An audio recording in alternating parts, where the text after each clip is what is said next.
Yeah. Stokes. We in the building. South Jersey music. What's goody?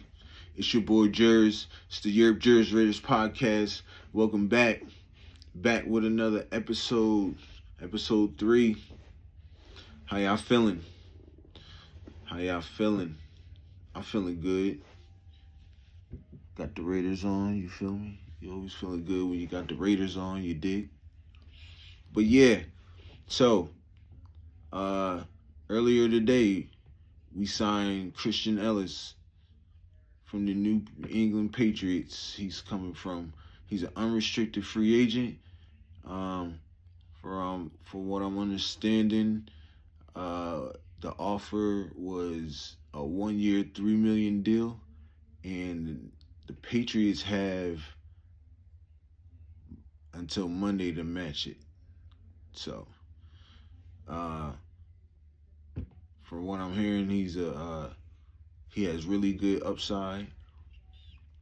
Trying to remember everything because I ain't got no notes today. You feel me? No notes, straight off the brain. So, but yeah, I can let you know more about him in the comments. But all I know is that he has really, really good upside. There's a lot of people talking about him. And yeah, the Patriots are they got kind of they always had a good defense, and their linebackers are pretty good over there. So I think they're stacked, and that's why they might not match them, which would be cool because then we got another weapon that Patrick Graham can play with, So we can get right. We're gonna get right, and just think about it. If he is like people who's talking, I gotta do film work on him. Once I do film work on him, I could tell you more in the comments and on the next episode. But yeah, the Patriots, they always have a good defense. The offense is trash though. The offensive line is definitely trash too, but they always do have a good defense. So Mike Vrabel, he might do something over there, but it's all about the Raiders. So yeah, so back to the original plan was the free agents that we done signed. So last episode I talked about Elandon Roberts. So this episode I want to talk about Eric Stokes. Now, Eric Stokes is interesting because he can either be really good like in his rookie season, or he could be really trash in like I think it was like 2022, and mixing with the injuries in 2023. He is not consistent. That's one thing that worries me about him, that he's not consistent. Like 1 week he'll give up a couple of catches, and next week he'll be garbage on a run, but he's good in coverage and back and forth. And if we could just get the consistency out of him, I think he'd be a sleeper. He's another sleeper. One thing I know is that we signed a lot of good sleepers, a lot of sleeper guys, players on the roster. That's going to be on the roster now. And yeah, so last year it was okay. Wasn't terrible. You could say it was okay. He gave up at least 33 receptions. I don't think he gave up any touchdowns though, which is good. You don't never want to give up touchdowns, but from what I read and stuff like that, and what I gathered up, 33 receptions, but his PPF grade overall is a 61.4. His coverage grade is a 62.4. So, yeah, that needs work, you know. But what I think is a little coaching from Patrick Graham, Pete Carroll. I think those two can get the best out of people. I know for sure because I've watched Patrick Graham get the best out of his players for the past like 4 years, going on 5 now. So uh,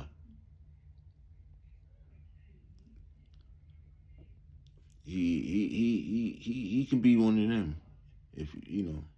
And his man Chris Smith, his one of his childhood friends is there with him now. And Chris Smith been with us for like 3 years now, going on 4. So if they can get the best out of each other, you know what I'm saying, and somehow Chris Smith can make this roster, I think it'd benefit the both of them, and hopefully it translates on the field. But I think he could be like because he's tall, he's 6'1", he's about 190, maybe 200 pounds, 205. He's a big corner. Um, I watched some film on him. He could play press man really good. His rookie season was his best season. Um, and he has to give up. He has to get up his interceptions too, because he only has 1 interception in his career. So, I think if the coaching staff, and this is the first time we had a really good coaching staff since 2016. So I think the coaching staff is going to play a big part on him, you know, doing what he got to do on the field. Let's see. Jeremy Chinn, another guy that we done picked up, and this dude can hit. He's a jack of all trades. You can line him up anywhere. You can line him at free safety. You can line him up at strong safety. You can line him up in the box, close to the line, in the slot. He can play everywhere. Carolina drafted him, I think in the 2nd round. If I'm not mistaken, I'll let you know that in the comments too. But yeah, Carolina drafted him. He played 3 years. Another young guy, great upside, great value. I think we signed him to a 2-year deal.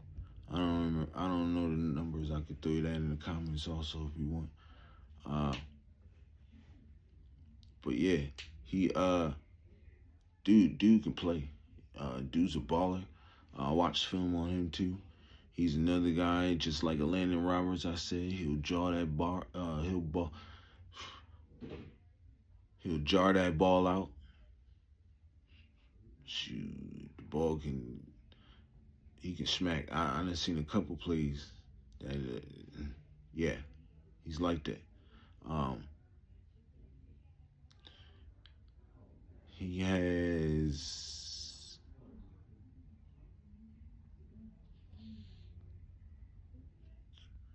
4 interceptions in his career. And he got two with Carolina and 2 with Washington last year.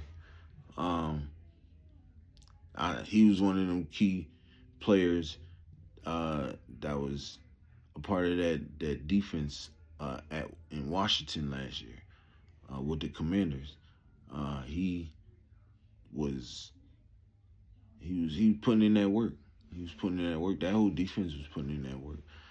They had some troubles in the mid-season. When they went on that little skid, little losing skid, but was able to come together and bounce back and make the playoffs. And then they made they made a run all the way to the NFC Championship. And yeah, I think they're gonna be tough. So I'm excited about having Jeremy Chinn on there. As a Raider. he fits the mold as a Raider. He plays like a Raider.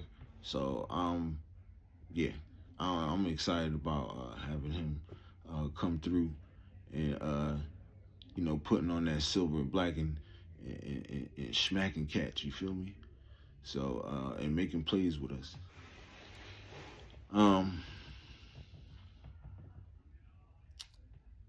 Lonnie Robert, no, Lonnie Johnson. My bad, Lonnie Roberts, tweaking.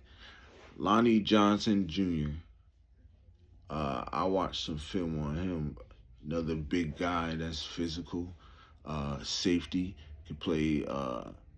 He can play anywhere and except corner. I don't think he can play corner.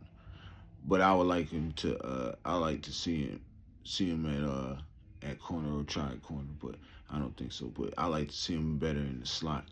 Uh, but he's another guy that can play strong safety, plays free safety. He could play in the box. He could play the slot. So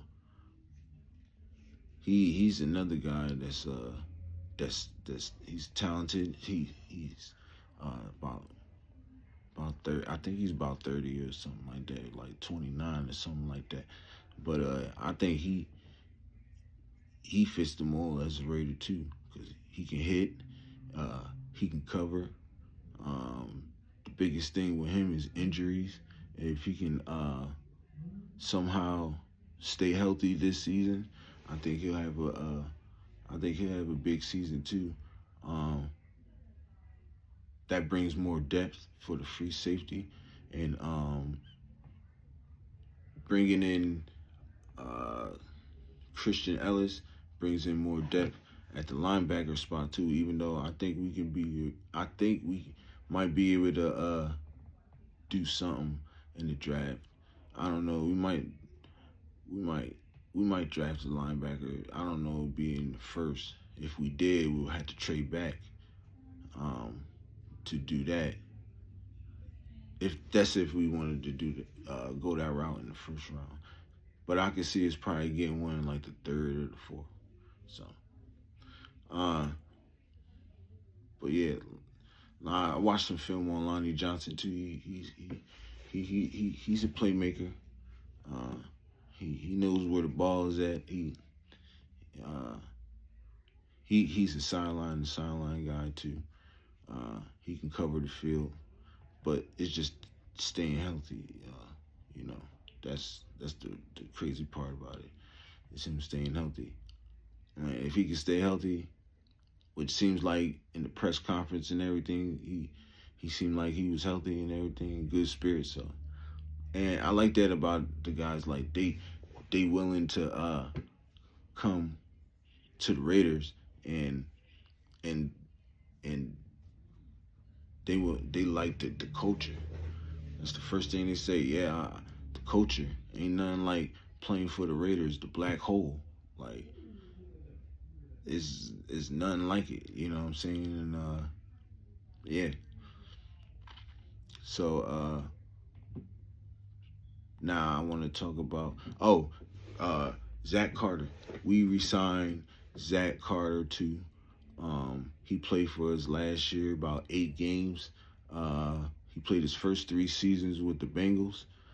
So, and another young guy with upside, and I think he's going to continue to learn due to Rob Leonard's coaching.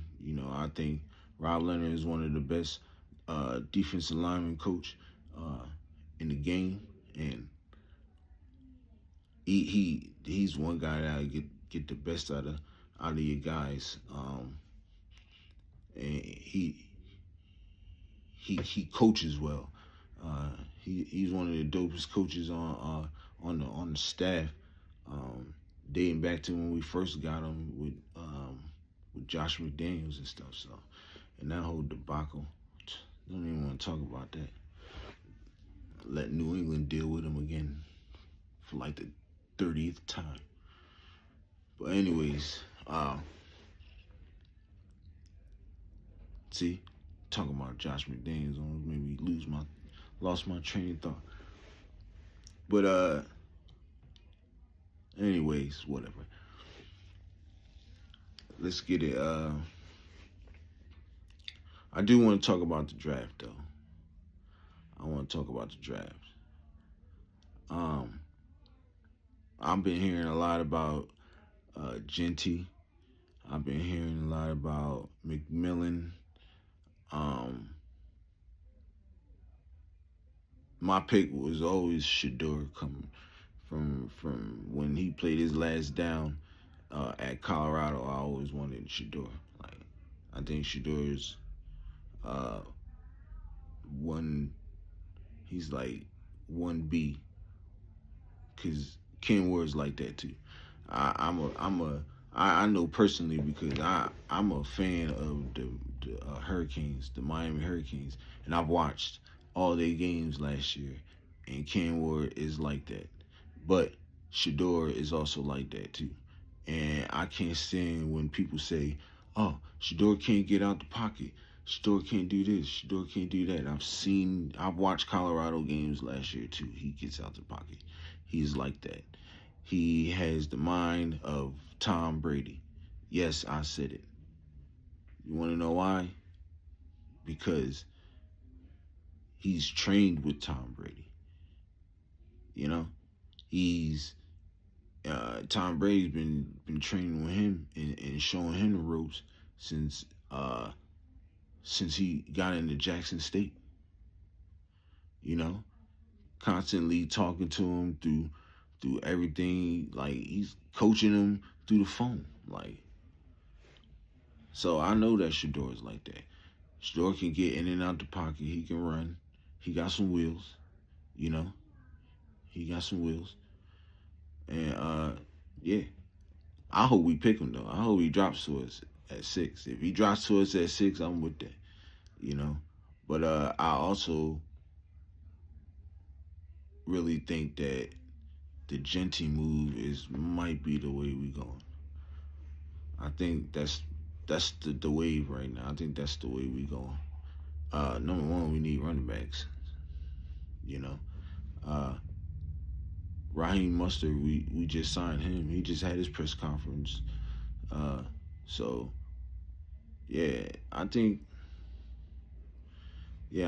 Genty and Mostert would be cold. That'd be cold. That's true thunder and lightning right there. That's cold. Yeah, just thinking about that. That's cold right there. But yeah, Genty would be dope. I watched some film on him. I watched a couple of his games last year too. He is like that. I like Amarion Hampton too. He cold. Dude from Virginia Tech, Tootin', he cold too. The boy from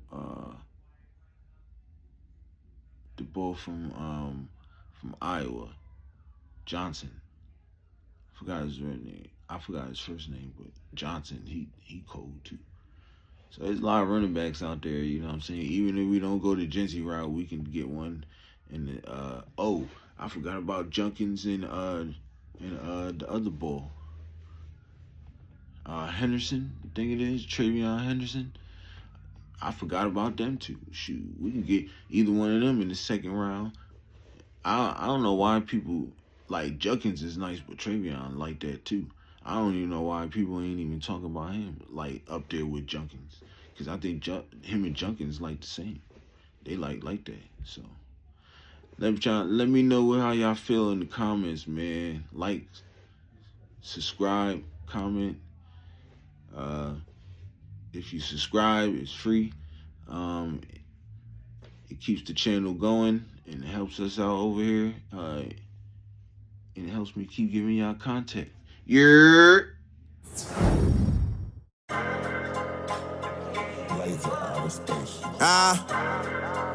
Yeah. Stokes, we in the building. TheYurpJerz music.